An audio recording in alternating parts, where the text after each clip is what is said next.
Hey everyone, John here. Welcome to another episode of Itchy Mysteries. This one being filmed for February 22nd, 2018. Thank you for joining me here today. Got a real interesting one for you. I actually found this one in the Amazon Prime section. So if you are a Prime subscriber, you can watch this for no additional charge. It is called Time Simply Passes. It was produced in 2016. And let me also tell you that even if you're not a Prime subscriber, I really recommend you check this one out. I'm sure you can rent it at Amazon as well. I can't see those features, obviously, because I'm a Prime subscriber. But Time Simply Passes. Let's start with the summary over at IMDB. Nearly 50 years ago, a mass murder was committed in the small Florida town of Arcadia. The victims were all children in the same family of African-American citrus pickers. Their father, James Richardson, was convicted of the crime and sentenced to death. More than 20 years and a series of unprecedented miracles followed in order to set him free. Now, in the present day, James Richardson travels back to Florida in the hopes of receiving a glimmer of justice from a state which took his life away. This is a story that has unfolded countless times in different ways in small towns across America. This film represents a multi-generational effort to diagram this story from beginning to end in the hopes that we can one day learn how to prevent it from ever happening again. It's a really good summary. There's a couple different summaries written on it, but I wanted to share this one with you because it hits on so many of the points. One thing that doesn't feel quite right is it's talking about that now in the present day he's traveling back to Florida. It's a time capsule piece, so you do have interview footage of him that is recent. I'm sure it was shot within the last few years. And then they have footage from back at the time. They've got old news footage. It really tries to do what this summary is saying. It's really trying to diagram this story from beginning to end so that you get a very complete picture of what's going on here. And they accomplished that with a film that's I think it only runs about 50 or 55 minutes or so. So really well done. It's a tough story to watch. I mean, you're talking about 7 children that are killed when this happens. They are basically killed, poisoned, it seems, in their breakfast. And of course, when you first hear those conditions, you're like, wow, well, did the father actually do this or not? And that's kind of what's interesting about this story is as it unfolds, you get all these additional details and you obviously, right from the start that he's been released. They don't try to mess around with that at all. But for you to understand how he was released, the other conditions of the case, and then it kind of flips the point of view a little bit, and it gives you a lot of insight into how he was incarcerated, into how things with the trial maybe weren't on the up and up. And that is really, I think, where this piece shines. There is a lot of information. This is a conviction that took place in the mid-'60s. You're talking African-American community, civil rights era.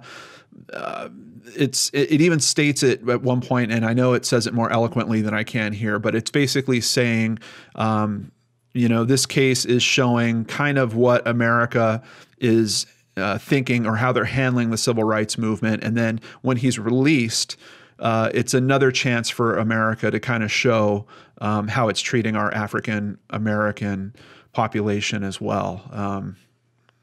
It's kind of heartbreaking in one way because you're watching this story that is literally going on for decades.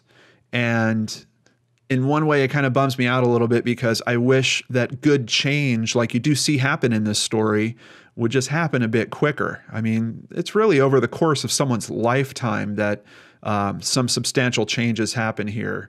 And it's just a shame because this is just one case that's being highlighted. And of course, as this summary is alluding to, there's probably multiple cases out there and maybe they didn't have the same outcome. Maybe they didn't have the same run of luck. Maybe they didn't have the resilience that James Richardson actually has. And that's probably the brightest point of this piece for me. Watching the character of this man who loses his 7 children in a terrible, terrible murder, watching him be put through the penal system, stuck in there for over 2 decades for something that he didn't do, and then come out and still have this wonderful spirit about him that doesn't seem tarnished or broken. And I'm sure he struggles in his personal time, but when he's speaking publicly, he's just very clear and very concise. And there's still this very hopeful element to his speech. There's also a really interesting aspect here about what happens when people come out of prison. What kind of options do they have? What kind of resources do they have for taking care of themselves? And this is a guy that was wrongly convicted, but it kind of applies to more than just that. So hits a lot of different notes, doesn't really go into racial inequality in depth. It really keeps it at the level of this conversation for this particular case. I kind of honestly think that they probably could have stepped into that arena a little bit more than the film actually did. And I did notice at the end, if there's anything that I could say on the downside about this film, first of all, there was a couple of strange editing things where, they would have the credits, they would be showing like a TV clip or something, and they would have a credit come on the screen to tell you who the TV clip was by, what channel had broadcast it. And that line of credits was stepping over like the anchor's name or something like that. So you had trouble reading both pieces of text. Just a few really weird things. I don't know why they couldn't have just moved the credits a little bit lower or to the center and bottom of the screen or something along those lines.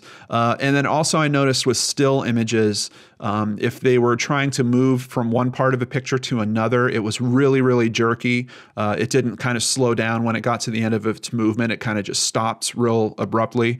Very, very small. I know that's really, really nitpicking, and that's kind of honestly how good this thing is.